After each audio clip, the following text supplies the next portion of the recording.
Welcome to everyone who just came into the Zoom room. For this next session, we are going to be hearing a talk from Nicholas Fortune from Western Kentucky University. And the title of this talk, as y'all can see, is Inquiry-Oriented Differential Equations, a Student-Centered Modeling Curriculum. So I will pass it over to him so that he can give his talk, and I hope that you all enjoy. Thanks, Rachel. So as Rachel said, I'm Nick Fortune, and I'm here with Justin Dunmeyer. Justin, if you want to introduce yourself.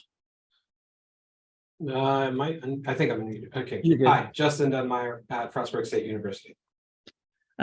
Chris should be joining a little late, had a commitment right up until, and Karen was supposed to be here until I got a text this morning. But anyways, so we're going to be talking about inquiry-oriented differential equations, which is a curriculum started by Chris and Karen. Justin and I are the two add-ons at the end of this curriculum development, and specifically focusing on giving you an overview of the materials. And then you'll notice on every slide I have a QR code. That QR code will take you right to the materials, and I'll also have like the URL at the end of the slides as well. Okay, so just going to give a quick overview on who we are, give a history of the IODE. You'll hear us say that as the acronym for the materials. Go into what that actually means in terms of what is inquiry, what is the philosophy that undergirds the materials, what is the value that we see in it. And then we're going to jump right into here is how differential equations looks in our classes. And then we're going to spend some time going through an example unit. And then at the end, a shameless plug, tell you how to access the materials. So this is who we are. I'm Nick Fortune and Justin Dunmeyer. We both joined working with Chris and Karen on the materials in the area between 2015 and 2016, and since then. But Chris began this work back in the late 90s. And then Karen was his PhD student. Karen was my advisor, and Justin was a participant in a project about these materials. So here's kind of the really brief history, and we're happy to take questions at the end for more specifics.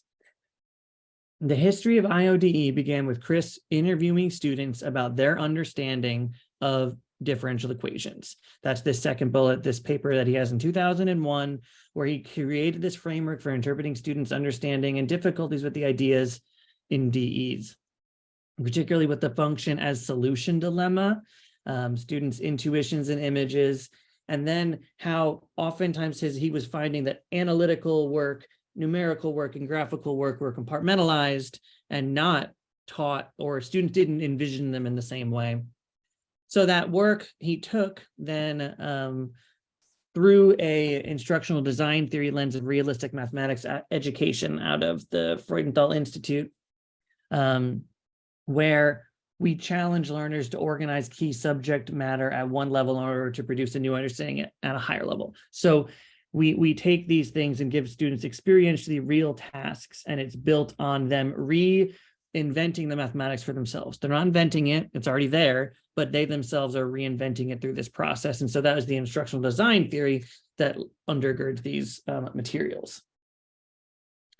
So then when we talk about why are we using the word inquiry, and I'm sure we've heard this in many different ways, and this is just our perspective on it, we use inquiry to align with the 4 pillars of inquiry-based mathematics education from Sandra Larson and Chris, which is students engage deeply with coherent and meaningful mathematical tasks.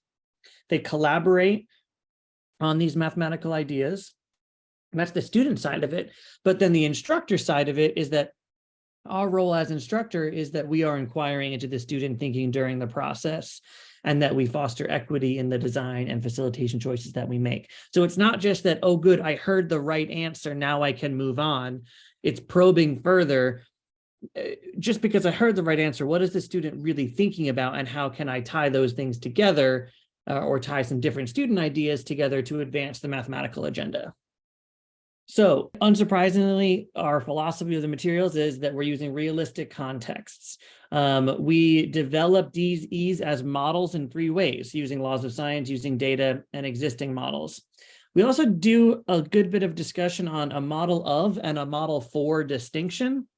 Oftentimes, modeling can be a thing that this is a model of this thing. It's been created. Now let's do it and to understand this particular mathematical topic versus I'm going to model for the purposes of learning. And that's some of the tasks that we're going to show you at the end, where the act of doing the modeling is bringing out the student understanding. For example, Justin, Lucy Ormland, and myself have a paper where we talk about students inventing the differential equation for a salty tank rather than just giving it to them and rate in minus rate out. They are the ones to develop the internal ideas themselves, which then leads to a little bit more ownership of the materials.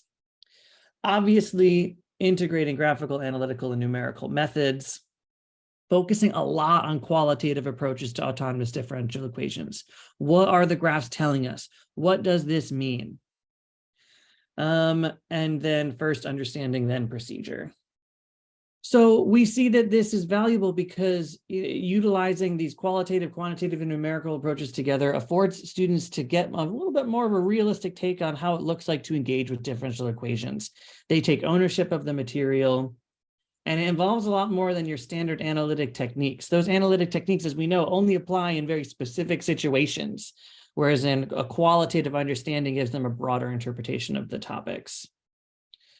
For the sake of time, I'm just going to move on. So here's the outline, right? Here is the first order DEs. This is, now I'm not going to read through all of these, but we're happy to take questions at the end if you have specific questions on here. And the yellow is what we're going to highlight in more depth at the end. So we begin by with first order DEs with qualitative and graphical approaches. We then go right off the bat and develop Euler's method from that point. Use that as the stepping stone for analytic approaches of separation of variables. And then we get to what we call the reverse product rule, more colloquially known or more commonly known as the integrating factor when we study linear differential equations, and that's those salty or brine tanks that I mentioned earlier. The uniqueness of solutions, then autonomous differential equations, where we go heavy into phase lines, and then more modeling with Newton's law of cooling coffee, where we look at autonomous differential equations. Then some bifurcation stuff, the effect of varying a parameter in autonomous DEs. That last bullet is a new addition to our materials, and that's what we're going to be highlighting today, where we actually created a climate change problem after talking about a different context using bifurcation theory. Then we have the second half of the course, which is systems, second order, and nonlinear DEs. Now, this probably right off the bat may look different to some folks, where we do systems before we do second order, but this gives us the approach to do systems in a really qualitative way, looking at the phase plane, vector fields, and null lines, which then when we get to second order differential equations, there's some context for what all that stuff actually means. We do spring mass systems, damped and undamped linear systems, eigentheory. Then we get to, your second order linear differential equations with method of undetermined coefficients, nonlinear systems, and we put Laplace at the end. That's also a recent addition. That unit is quite new. We have found it is exceedingly difficult to write materials for Laplace transform in true faith to the materials, because it doesn't work for the student idea of reinvention. So we've done our best, and there is a unit on our website for that. And people, when I've taught this course, I have used that, and I moved it in a little different place to meet my department expectations and things like that. But it is there nonetheless in our best effort to try to figure out a way to do that. So next, what we want to go through is, and obviously that was a very quick overview, so we're happy to take questions at the end, but this now gives us about, if my time is correct, 10 to 12 minutes before questions to really go in depth into that unit 8, which is affecting the varying parameter unit. And so Justin, at some point, if you would like to lead through this, if you want me to, we can tag team this next section, because Justin originally had this idea of the climate change problem. We brought in a climate scientist when we wrote the problem. It was a colleague of Justin's, and you've taught this as well. That's correct, right? Yeah. Yep. Okay. Would you like to set the stage here, please? Yeah. So the idea here is to help the students build a model for their understanding of what happens with the differential equation and how we can use qualitative methods to make kind of significant predictions about solutions to differential equations. So it starts off with this, we call this the fish.net problem. And so you have this phase, this autonomous differential equation, and we ask the student to draw what we call an autonomous derivative graph. That's a graph of dp dt versus p. And then a phase line and a slope field to kind of get their head around what solutions to this do before we implement a modeling, sorry, a change to that model. So can you hit the next slide? And so the next page of the materials, and it's when we work through these materials, we often encourage instructors to give them one page at a time, because we don't want to have a spoiler on the next page.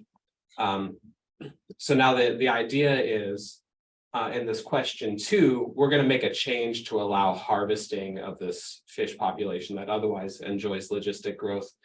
And we ask kind of a multiple choice question, right? Choose A, B, C. How do you incorporate this harvesting rate K, which we say is an annual harvesting rate, into the differential equation? And that already requires a pretty deep conversation with the students.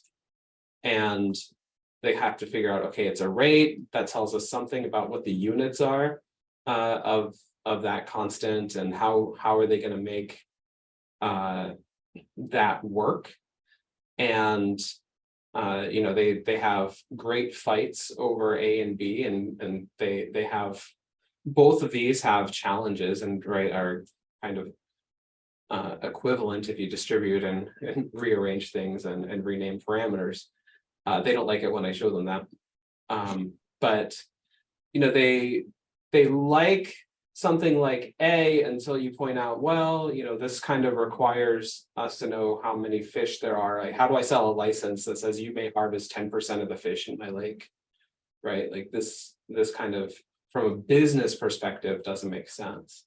And some of them of their own volition will then create their own, or will be nudged in that direction. And we're not asking, as the slide says, right, we're not asking for what's the best harvesting rate. We're just trying to say, like, how do you even put this into a model before we ask kind of what are the ramifications of that choice? And then really this question 3 is where the magic happens in my world anyway, as someone who cares a lot about bifurcation theory. So the instructions are pretty vague, right? Synthesize your analysis into a 1-page report on what happens if you make different choices of the value K, once we've settled on this simpler addition of the logistic growth minus K. And the idea behind the 1-page report, or even now, I often tell my students, because I'm going to expect them to present these to class, a 1-slide report. And the significance of that restriction is that, as we know, restriction breeds creativity, right?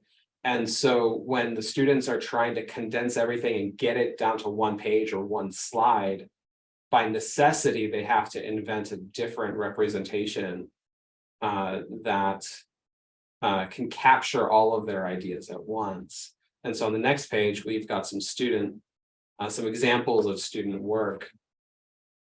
And so lots of different ideas here. The first one, you see the students have kind of generated a chart to look at different initial populations and populations with different values of K to kind of make some predictions. And then the magic of kind of lining up these student presentations kind of lets you tell a story.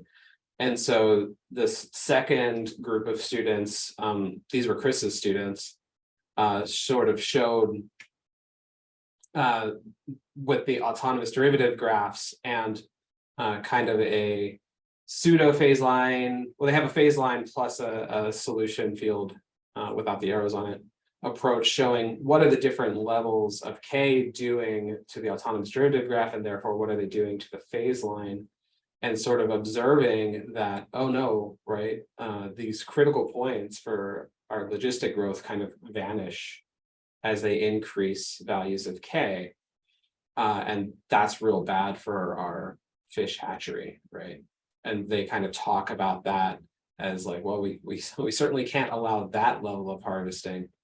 And then some of the groups, and this does happen quite frequently. I think every class I've taught, some group gets to this point and shows something like the middle of the right panel where Nick's mouse is, where they show, here are the critical points of our differential equation graphed as a graph of K, the harvesting rate. And so, right, that's a bifurcation diagram if you're familiar with that. And that kind of sums up the whole story in one picture, right? If K goes too far, our critical points vanish.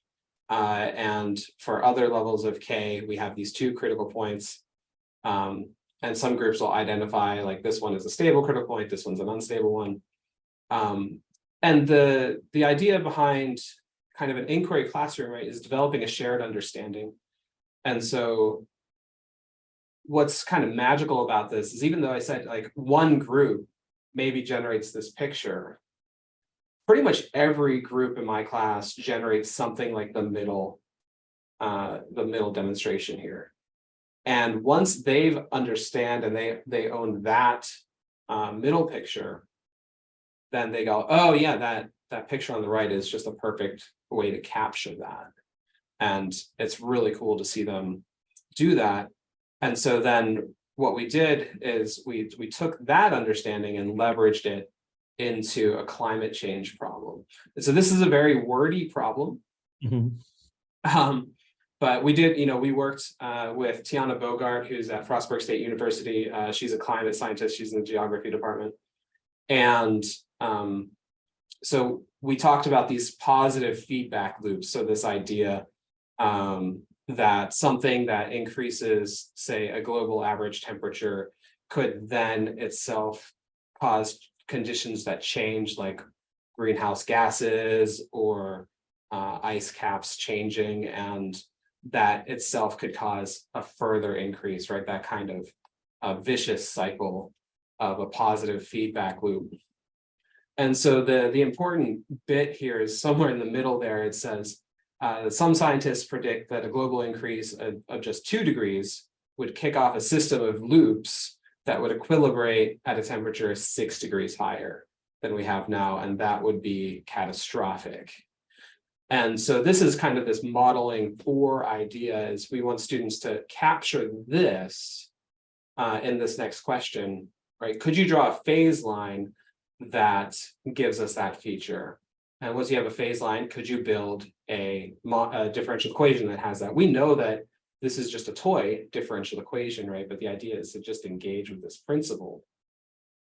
And then you see the very familiar minus K that we then tack on as a way of saying, okay, now we're going to allow this differential equation to be modulated a bit by regulation of greenhouse gas emissions. Just, we're calling it that because that's something that we can understand. And that's part of the idea behind, just to go back a couple slides, don't actually do it, Nick, but we talked about realistic mathematics education and what it means to have realistic context. Realistic really means that something a student can understand. They understand, oh yeah, this should have this effect on this system.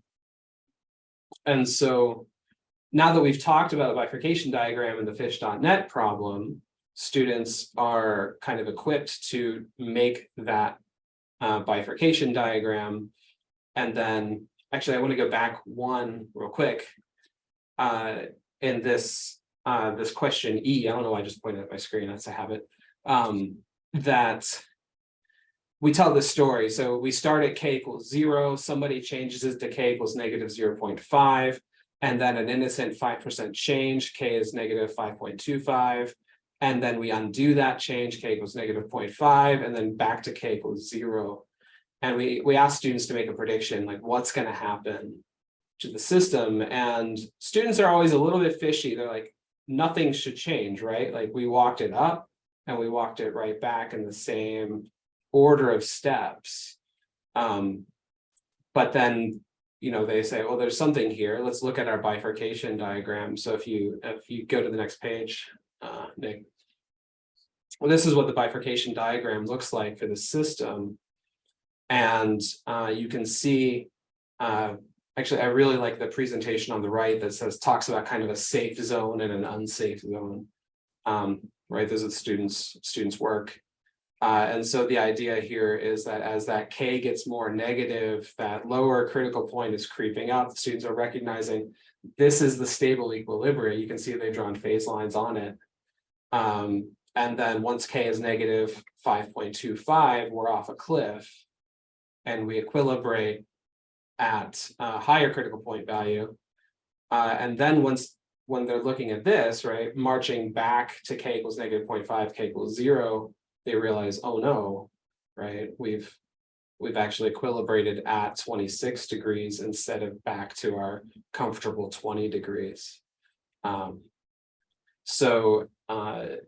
They recognize that this is a toy model, but they understand that this kind of system, this kind of feature exists broadly, and that they can use a differential equation to capture it and to really reason through it, and in a way that you don't always see in a more traditional presentation of differential equations, where it's focused on solving these systems and trying to just understand the analytic solution. So we have 4 minutes left before we switch.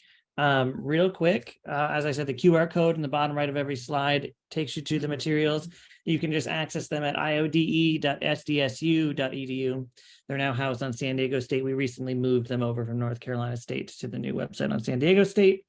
You fill out a form, and then I get an email, and then I send you the password. That way we just keep a record of who has the materials to make sure that they are instructors. And you can get the PDFs of everything as well as the source LaTeX files as well. And at this point, Chris has joined, and so the three of us are happy. Hi, Chris. The three of us are happy to take any questions on the materials that anyone might have, and we thank you very much for your time. This is a great presentation, and to show how a deep problem like climate changes, and you are bringing up with a very simple differential equation concept. This is so powerful at this moment. I work in Michigan, and I also work with industries, and I am just watching how we could basically convey this simple way of, even you could even introduce this one in our calculus class. And that climate changes, and we work on a much more different levels of fluid dynamic standpoint. I am just looking at this one. Why can't we teach this kind of concept the entire our country? You guys should do this job. Yeah. And I know, of course, I also have to do, definitely, this is a great undertaking. All of you guys, you should really do a powerful message. Especially, I don't know whether you guys have planned for, SIAM has all this climate change and all kind of short courses. There's another way of doing, of course, this is also a great presentation, but many of the engineers and scientists and atmospheric science people, many of them in the modeling and simulation comes the SIAM conference. And it would be maybe you guys should plan for doing a short course. Thank you very much. We'll make note of that. That is a good idea. And thank you for the the comments, and we definitely, when we thought of this, we knew the impact of it as well. There is a question in the chat I saw. Could you speak more to how the analytical, numerical, and graphical approaches are integrated together with all these approaches for the same application problem? For example, once you settle on the reasonable K value, would they then use Runge-Kutta to make predictions? I don't think we do every representation for every problem, but it's probably safe to say that for a given unit, we try to hit on different representations as often as possible within a unit. Yes, it would definitely take much time to do so. And students do leverage the kind of solutions that work best for them. And a case where we talk about this is like when we introduce, after they finally built their salty tank, right, their mixing tank problem, their model for that, we asked them to do a couple Euler steps to make a prediction about a future value, and then confirm that value after they've learned to solve the differential equation analytically. Mm-hmm. We're probably close on time, but there's a fantastic question about exams in the chat, about how the way of teaching this may alter what we give on exams, in the sense that, are you going to give a problem like we just showed you on an exam that took days to do? Probably not, but it definitely has altered our own pedagogical practice of assessment to ensure that we are assessing about the things that we care about and we focused on in the class. And still moving more towards, like, I know that we've done, Justin had some exam question on like susceptible, infected, recovering. I don't remember specifics, but you know, those kinds of, let's just, the qualitative questions are ones that we often try to ask. We do have a bank of questions. They're not on the website, but if folks are interested, they could always reach out. We do have some kind of, folks have helped us out throughout the years and sent us what they've done to kind of build a bigger repository. Definitely does impact it. And I wanted to say one thing about bringing this into a calculus course. We have had people bring subsets of this material into like calculus for life sciences. And it's a really natural fit to just bring in a little bit of light differential equations, because all it takes to do this is to understand the derivative, right? And it's a really good fit there. I also bring this one in the business application point, market analysis. Yeah. But so a lot of business students take calculus, no? I was going to say thank you so much to Nick and Justin and Chris for such a great talk. Really appreciated it. Thank you all for being here today. Thank you, everyone.